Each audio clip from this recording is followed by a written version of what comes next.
Boker Tov les filles, j'espère que vous allez bien. Alors toujours pour approfondir notre thématique de la révolution dans notre Avodat Hashem, comment lui apporter plus de consistance, plus de hitlaavout, plus d'enthousiasme. On a parlé évidemment de la clé principale qui était la joie, la satisfaction, le contentement qu'on se doit d'avoir dans notre Avodat Hashem pour pouvoir progresser encore plus, rythmer cet Avodat Hashem, lui donner plus de booster. Maintenant, on va parler de choses encore plus convaincus, plus affirmés, sans nous qui attendons tant le Mashiach, en tout cas c'est ce qu'on proclame toutes et tous, sans la joie, il n'y a pas de délivrance. On sait que l'essentiel de nos exils est dû à un manque de joie dans notre Avodat Hashem, et c'est écrit à plusieurs reprises explicitement. Donc puisque le manque de joie a été et est encore la cause de notre exil, seule la redécouverte d'une vraie simcha, d'une simcha amitit, d'une joie authentique aura le pouvoir de nous rapprocher de la délivrance qu'on attend tellement. Et tant qu'on n'a pas retrouvé cet enthousiasme pour accompagner notre avodat Hashem, alors on retarde, chas v'shalom, la venue du Mashiach. Donc on doit corriger ce sujet. On doit faire tchouva sur ce sujet. Tant qu'on n'a pas fait tchouva sur le manque de simcha qu'on a dans notre service divin, dans notre avodat Hashem, on aura une carence et ça prolongera lo alenu, notre exil, et retardera notre geoula. Donc en fait, si Hachem il nous demande, et c'est encore une fois pas un hidour de la mitzvah, d'être joyeux, il risque pas de nous demander Hachem des choses qui sont au-dessus de nos yecholot, qui sont au-dessus de nos capacités. Si la joie vraie est un véritable défi de notre génération, c'est qu'Hachem nous a donné le potentiel pour arriver à cette simcha. Et ce, quelle que soit notre situation, quelles que soient les épreuves dans lesquels on est inscrit, quel que soit l'environnement dans lequel on vit. Comme je disais la dernière fois, la joie ne peut être l'apanage d'une élite, elle est pour chacun d'entre nous, elle est vitale, elle est essentielle, elle est fondamentale. Et toute la réalisation de notre mission est pratique, privée ou clalite en tant qu'âme Israël en dépend.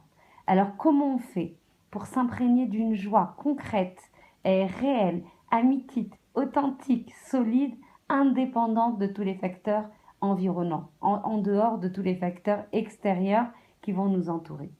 D'abord, on doit savoir ce qu'est la vraie simcha. Est-ce qu'on a une définition juste de ce qu'est la vraie simcha? Pour le savoir, il faut essayer d'analyser chacune de votre côté, chacune avec votre matzav spécifique, qu'est-ce qui vous cause de la joie?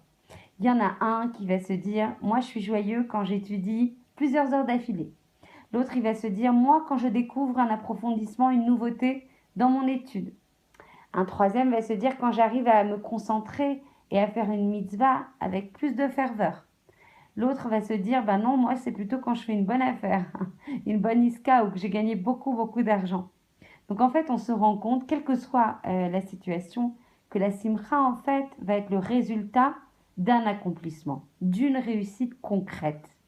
Du coup, dès qu'on a un échec, qu'il soit spirituel ou matériel, ben c'est la tristesse qui va prendre le dessus. Donc en fait, à chaque fois, on se rend compte que la joie va être corrélée, va être dépendante d'une situation extérieure. Si jamais la situation extérieure fait défaut, alors il n'y a plus de joie. En fait, la joie, elle va provenir d'une abondance de tout. C'est ce qu'on... Il y a le Shlach HaKadosh dans Meshech HaChochma qui disait sur le verset « Parce que tu n'auras pas servi Hachem, ton Dieu, avec joie et contentement au sein de l'abondance. » En fait, le service divin manque de joie parce que tu as tout.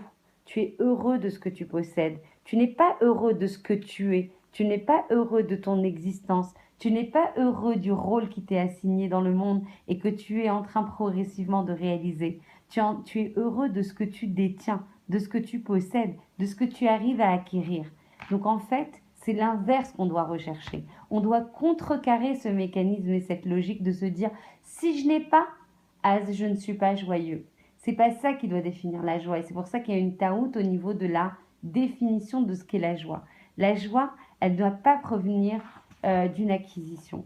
Elle ne doit pas provenir d'une réussite quelconque. Elle doit être continue, perpétuelle, inconditionnelle, indépendante de la situation dans laquelle on se trouve. Et c'est cette joie-là, cette joie amitite, quelle que soit la situation dans laquelle Hachem nous met, qui va nous permettre de mériter Be'ezrat Hachem, le Mashiach, Bimera Beyamenu. En fait, on est tous des Ma'aminim, Bnei Ma'aminim. Tout le Ham Israël est profondément croyant. On est des fois prêt à sacrifier notre vie pour permettre de vivre notre foi. Mais l'expérience nous permet d'avoir un nouveau regard, une nouvelle tfissa sur la Emouna. C'est celle-là qui va nous donner une vraie joie, une vraie motivation à accéder à une joie véritable. Et quelle est la joie la plus belle, la plus sincère, celle qui nous remplit le plus, sinon d'être connecté à Hachem, sinon de lui faire du nachat, sinon de se réaliser et de réaliser le potentiel qu'il nous a assigné. Chacun d'entre nous est un des enfants d'Hachem. Chacun d'entre nous est un enfant d'Abraham, Yitzhak et Yaakov et de nos Imaot. Donc Abraham était le premier de notre peuple à symboliser la découverte de soi. Et c'est lui qui symbolise la recherche de la vérité. Qui suis-je? Quel est le tachlit de ma vie? Pourquoi suis-je là? Quelle est la raison de mon existence? Et c'est Hachem qui a transmis à Abraham la mission de nous montrer, de nous enseigner qu'un homme doit accomplir un travail sur lui-même pour se connaître, pour savoir quelle est sa mission dans la vie, quels sont les défauts et les qualités dont il a été affecté, doté pour réaliser en fait le travail qu'Hachem lui assigne. Plus on se sent fier d'être juif, d'être fille de roi, de pouvoir accomplir quelque chose pour Hachem, d'être les choutafim d'Hachem, et plus on va être rempli de joie, animé par ce tachlit qui est infini puisqu'il est connecté à Hachem qui lui-même est infini. Pour Yitzhak, qu'est-ce qu'il recherchait Yitzhak, il recherchait l'attachement complet à Hachem. Il cherchait à savoir à chaque fois quel était son devoir à accomplir vis-à-vis d'Hachem. Il est par le sacrifice qu'il devait effectuer, que Abraham devait effectuer via Yitzhak, il réalise ce devoir, cette obligation de Messirut Nefesh, d'accomplissement vis-à-vis d'Hachem. Et Yaakov Avinu, lui, va symboliser la relation du peuple juif avec le monde extérieur. Yaakov Avinu nous enseigne la façon dont on doit se conduire vis-à-vis de l'extérieur. Le Yetzer Hara, c'est lui qu'on veut être à l'intérieur de nous de bons juifs. Et il va être à cheval et mobilisé, et c'est très très bien faire son travail, pour endormir notre conscience par des accès de piété sans joie, routiniers, sans relief, sans âme, et qui va nous permettre, il va nous donner à investir toutes nos forces là-dessus, sauf qu'on ne va pas ressentir cette joie, sauf qu'on ne va pas ressentir ce moteur et cette connexion et cette envie de se rapprocher d'Hachem. Parce que c'est ça l'objectif. L'objectif est de rester en kécher constant avec Hachem. Donc il va nous noyer en fait de mitzvot à réaliser, d'une liste de mitzvot et de piété. Et quand on voudra vraiment rentrer dans l'essence de notre avodat Hachem, eh ben il nous restera plus de temps. Donc qu'est-ce qui va passer? Ça sera quoi la résultante? Ben, j'ai beau avancer, j'ai beau rajouter des mitzvot, en fait je suis toujours pas en kécher. Je ressens toujours pas Hachem, je vibre toujours pas pour lui. Et le travail, du coup, certes, il y a des choses qui ont été faites et c'est déjà bien, mais ça restera stérile pour déclencher une Géoula personnelle et une Géoula klalite.